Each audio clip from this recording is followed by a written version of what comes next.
President Xi will not attend the G20 summit, can we expect a more intensive diplomacy between the U.S. and China in the next couple of months to culminate in a Biden-Xi summit in San Francisco in November? And second follow-up question, and now that Huawei has already got the technology breakthrough, does the U.S.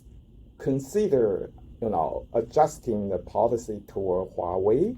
Like Mr. Sullivan said yesterday, U.S. will continue the high fence, small yard policy. Sorry. Yeah.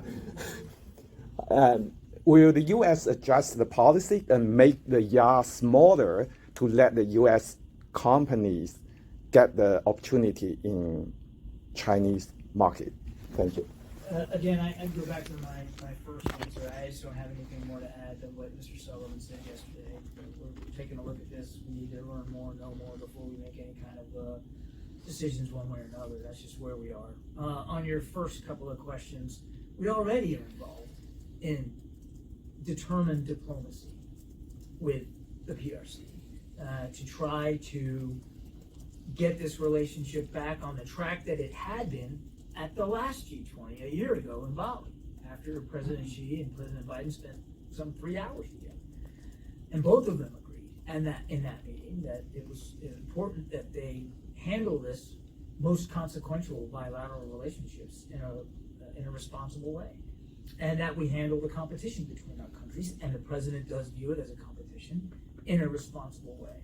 That's where the president wants to get to, and it's a good thing that we have been able to have Secretary of Commerce, Secretary of Treasury, Secretary of State, and other staff level discussions with the PRC just in the last couple of months. That's all to the good. So you're asking me, is there going to be more intensive diplomacy? My answer is there has been intensive diplomacy, determined diplomacy, and we are determined to keep that going forward because we believe it's important that, especially when there are these tensions, and they are high, dialogue and conversation is a practical and demonstrable way to work through some of those challenges. You want to look for ways to decrease the risk of miscalculation. You certainly aren't. Well, nobody's looking for conflict here. So having these diplomatic exchanges are very valuable. And then, as for your question about whether this is leading up to a meeting with President Xi in San Francisco in the fall, I don't know.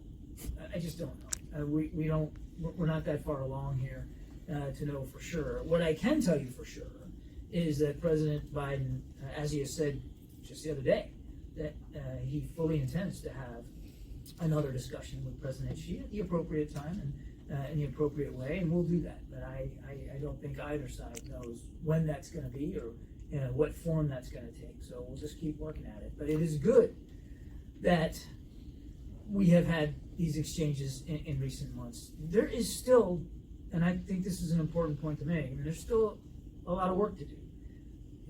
We still don't have the military-to-military channel of communication open right now.